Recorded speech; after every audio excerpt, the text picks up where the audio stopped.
Bismillahirrahmanirrahim. Perkenalkan, nama saya Siti Nurati. Di sini akan sedikit menjelaskan pelajaran Jami'us Sa'adah yang berjudul Al-Khawful Madmumu wa Aqsamuhu, yakni linaw'il awwali aqsamu yuqabbihu hal aqlu bisyariha wa la yajujuha fala yanbaghi lil aqili ay yatatarraqaha illa nafsihi. Bayyana ذلك أن بعث هذا الخوف يتصور على أقسام.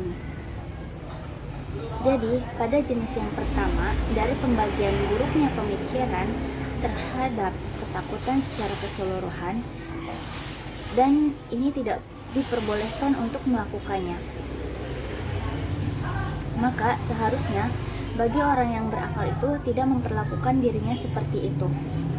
Penjelasannya yaitu, sesungguhnya penyebab dari ketakutan-ketakutan ini tergambarkan pada beberapa bagian, yaitu yang pertama, al-awwal ayyakuna amron dorurian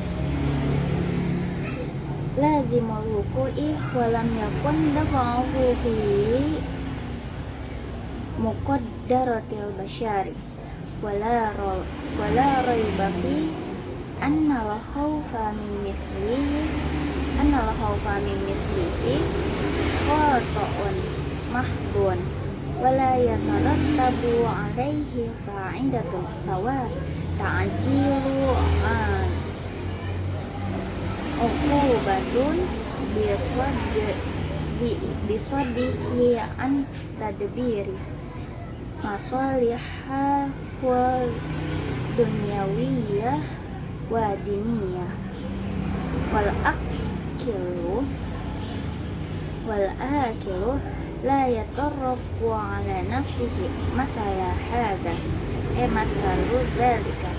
mithlu dhalika bal yasla nafsihi wa yardiha bima huwa kain adrakan lirahatil ajali wa sa'adatil ajali. Jadi pada pembagian pertama dijelaskan bahwasanya menjadikannya suatu perkara yang penting yang mana pasti akan terjadi dan manusia itu tidak mampu untuk menolaknya. Tidak diragukan lagi, sesungguhnya ketakutan yang sejenisnya itu merupakan kesalahan yang bukan pada tempatnya dan tidak memiliki manfaat, akan tetapi mempercepat kejadian itu yang mana mendorongnya untuk mengatur maslahat duniawi dan ukhrawi. Dan orang yang berakal itu tidak akan memilih jalan seperti itu, melainkan menghindarinya dan juga meridhoi atas apa-apa yang ada dan menyadari kenyamanannya saat itu dan juga kebahagiaannya di masa depan. Jadi poin di sini itu menjelaskan mengenai ketakutan akan suatu hal yang pasti akan terjadi. Terus yang kedua, asani ayyakuna amron mungkinan lam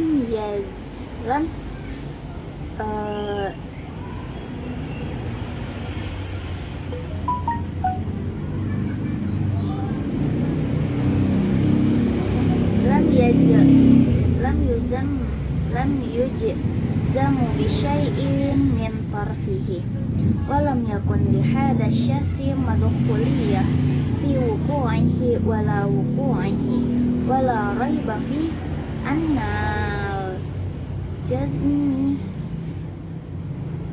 jazma bi wuqu'i mithluhu wal ta'limu li ajlihi khilafu muqtadal akli bal lazimu ibqa'uhu ala imkanihi min duni juzmi bi khusulihi. Jadi bagian yang kedua ini yaitu menjadikannya suatu perkara, takutan yang menjadikannya suatu perkara yang mungkin atau belum tentu terjadi, dan tidak yakin dari sesuatu itu dari kedua sisinya. Maksudnya baik itu mungkin terjadi atau mungkin tidak terjadi. Terus karena orang itu belum mengalami hal tersebut dan tidak diragukan lagi bahwa pernyataan seperti itu adalah hayalan dan penderitaan baginya itu bertentangan dengan akal. Bahkan ia mempertahankan keyakinan itu tanpa menetapkan hal itu terjadi atau tidak pada dirinya. Sebagaimana perkataan Allah Subhanahu wa taala pada Quran surat At-Talaq ayat 1 yang mana penggalan ayatnya berbunyi Bismillahirrahmanirrahim. La'allallahu yuhditsu ba'da dzalika amron, yang artinya barangkali setelah itu Allah mengadakan suatu ketentuan atau perkara yang baru. Dan pada bagian ini wahadzal qismu ma'a musyarikatul lil ula fi istilzamihi ta'jilul uqubati bila sabab.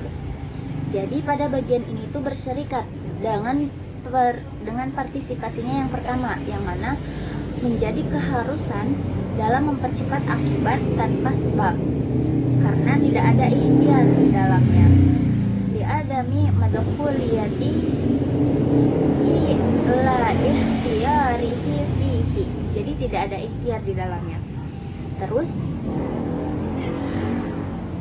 intinya di sini itu orang tersebut itu tenggelam dalam persoalan-persoalan yang mana belum tentu terjadi, yang mana ketakutan pada hal-hal yang tidak penting, seperti halnya memikirkan apa yang akan terjadi di masa depan. Terus pembagian yang ketiga, as-salisu ayyakuna amran mumkinan fa'iluhu hadha syahsu wa huwa nasi'u an sawa ikhtiyarah. Jadi di sini itu menjadikannya perkara yang mungkin dan pelakunya itu dia itu sendiri. Wa huwa nasi'u, dia itu lupa akan apa? Akan buruknya pilihannya. Maka pengobatannya yaitu dengan tidak melakukan perbuatan-perbuatan yang mengkhawatirkan atau yang berakibat buruk baginya.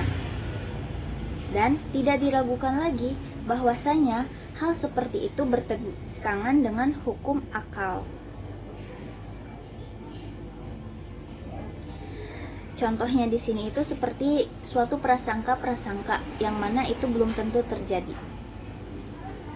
Terus poin yang keempat, pembagian yang keempat yakni ar-rabi'u ayyakuna mimma tatawahhasu minhu taba' bala da'a bila da'a akli wala ba'ithu nafsi amri kalmaiti wal jin wa amsalihuma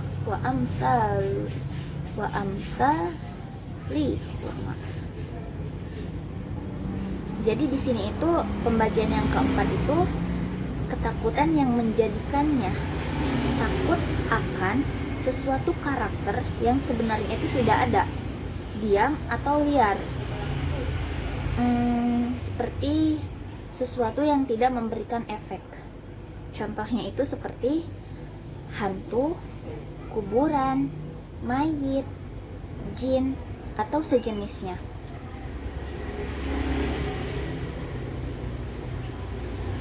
La sima fi laili ma'a wahadata. Jadi seperti ketakutan akan malam, kegelapan, seperti itu. Wala raiba fi an hada nasi'u an qasura akli wa makah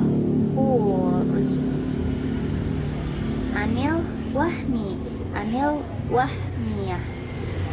Jadi di sini itu bersumber dari pendeknya akal, dan ini itu diatur dan ini itu atas pengaruh dari hayalan-hayalan atau wahmiyat. Dan kadang-kadang itu terjadi pada dirinya, ketakutan pada malam yang gelap dan bersabar atasnya. Warubbama yanfa'u ilzamu nafsihi 'alal wahidati fil liyalil madlum wasabri 'alaiha hatta yazulu anhu hadzal khauf alal tadrij. Dan kadang-kadang itu terjadi pada dirinya ketakutan pada malam yang gelap dan bersabar atasnya sampai akhirnya menghilang darinya itu kegelapan. Dan ketakutan ini menyesuaikan pada keadaan dari kondisi individu tersebut.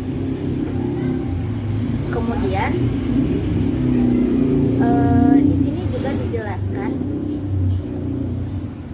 "Tsumma lamma kana khauful mautu asyaddu aqsamu hadzal naw'u wa a'muha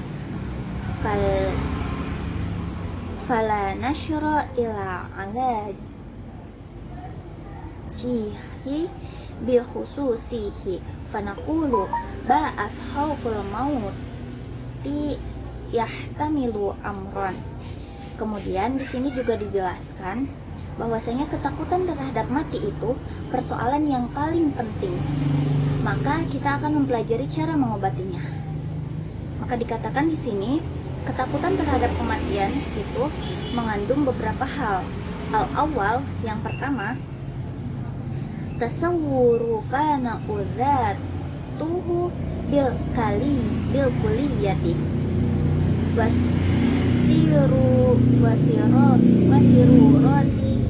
wasiruratihi adman mahban bil maut. Jadi yang pertama itu gambaran kefanaan diri secara universal, yang mana konsekuensinya ini tidak ada dalam kematian. Wala raiba fi kaunihi nasyian an mahdul jahli. Dan tidak diragukan lagi bahwasanya ini itu bersumber dari kebodohan murni, karena kematian itu bukanlah hubungan yang pasti antara jiwa dan badan. Jadi tidak ada sangkut pautnya dengan sesuatu yang fana, yang bersifat fana. Terus yang kedua, asani tasawwaru ijabah alman jasmanian aziman la yatahammalu mithluhu walam yudrik fil hayati syabihihi. Jadi di sini dijelaskan bahwasanya gambaran-gambaran positif tentang kesakitan atau penyakit jasmaninya yang besar, tentang hayalan-hayalan yang rusak, karena sakit itu bagian dari kehidupan. Dan sakit jasmani itu selalu dihadapi manusia dalam kehidupannya. Jadi selama ia hidup, otomatis dia itu pasti akan merasakan sakit. Terus asal itu gambaran yang ketiga, tasawuru urudu nakson lil ajlihi wa huwa aidon giflah an haqiqatil mauti wal insani. Jadi gambaran yang ketiga ini yaitu gambaran-gambaran tentang kekurangan pada dirinya, bahwasanya dia juga lalai dari hakikat kematian dan kemanusiaan. Karenanya idman alima haqiqatuhuma ya'lam annal mautah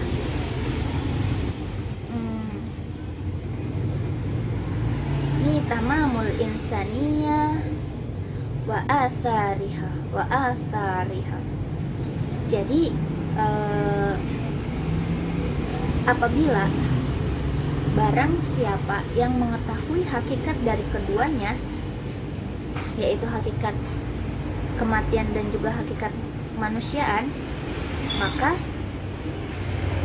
dia akan memandang bahwasanya kematian itu sebagai penyempurna bagi manusia, Dan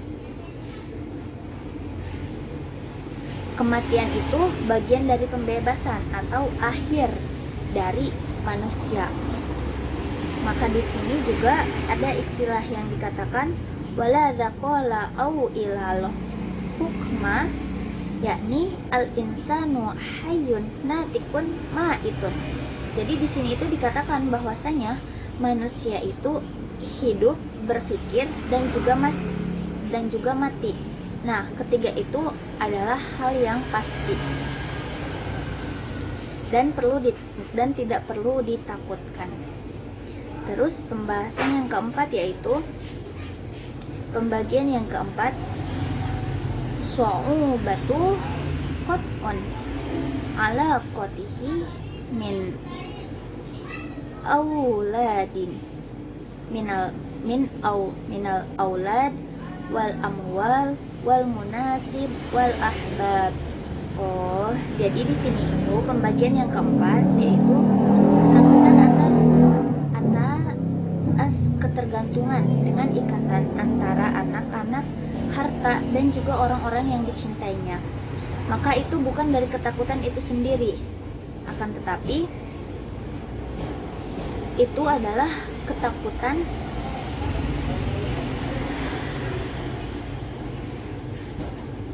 yang mana ia takut akan berpisah dari hal-hal yang fana. Cara mengobatinya di sini yaitu dia harus mengingat akan hal-hal yang fana itu tidak berhubungan dengan akal, tapi berhubungan dengan hati.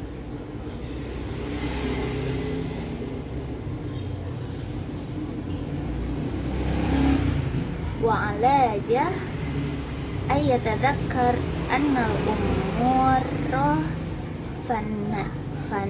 faniyatah mimma la ya intinya di situ adalah bahwasanya dia itu harus mengingat hal-hal yang fana ini tidak berhubungan dengan akal, akan tetapi berhubungan dengan hati.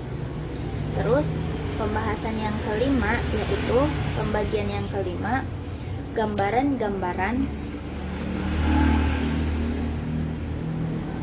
tasawwuru sururul a'da'i wasyamatihim bimautihi. Jadi pembahasan yang kelima itu yaitu gambaran-gambaran tentang musuh-musuhnya, yang mana apabila setelah ia mati apa yang akan dilakukan oleh mereka. Ini adalah waswas syaitoniyah. Wahada waswas satu syaitoniyah tuh. Maka ini itu bersumber dari hayalan murni akan takut pada musuh. Ini bukan bersumber dari agama dan juga bukan bersumber dari kematian. Sedangkan yang pasti musuh-musuh itu akan senang ketika seseorang yang dimusuhinya itu tertimpa oleh masalah. Lalu pembagian yang keenam yaitu tasawwuru tadi wal aulad wal ayal. Jadi di sini itu menjelaskan tentang gambaran-gambaran kehilangan anak-anak dan juga keluarga. Wahalakal anwan wal answan, dan juga kehancuran dari penolongnya. Ini juga masuk dalam waswas syaitoniyah. Wahada aidon minal waswasil batilah syaitoniyah.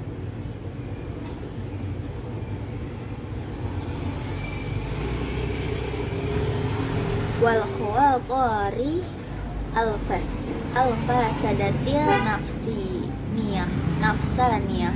Jadi di sini juga termasuk dalam ketakutan-ketakutan yang merusak jiwa.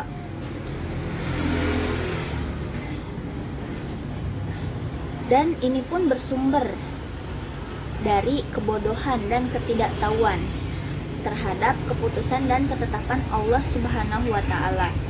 Jadi dia tidak mempercayai akan hal itu, apa yang telah diberikan oleh Allah Subhanahu wa ta'ala. Lalu pembagian terakhir yaitu pembagian yang keenam, yakni tasawwurul azab jasmani wa ruhani. Jadi di sini itu ketakutan, gambaran-gambaran tentang ketakutan azab jasmani dan juga rohani yang mana menimpa dari amal dan perbuatan buruk. Dan juga tidak diragukan lagi bahwasanya ini itu adalah ketakutan yang buruk.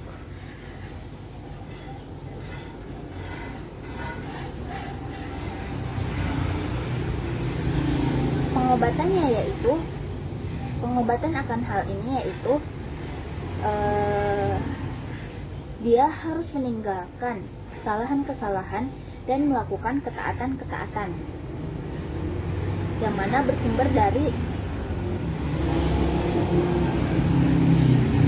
buruknya ikhtiar. Maka dari itu Allah Subhanahu wa taala telah mengutus Rasul dan mensucikan manusia dari ketakutan-ketakutan ini, sehingga pengobatannya yaitu setiap manusia itu harus meninggalkan maksiat dan juga melakukan perbuatan-perbuatan akhlak yang tinggi, sehingga ia terhindar dari ketakutan-ketakutan yang mana tidak layak untuk dilakukannya. Jadi ketakutan-ketakutan di sini itu ketakutan-ketakutan yang mana tidak diperbolehkan atau ketakutan-ketakutan tercela yang mana harus dihindari oleh kita semua. Mungkin ini yang dapat saya sampaikan dari pembagian ketakutan-ketakutan yang tercela tersebut. Kurang lebihnya mohon maaf dan mohon bimbingannya. Wabillahi taufiq wal hidayah. Wassalamualaikum warahmatullahi wabarakatuh.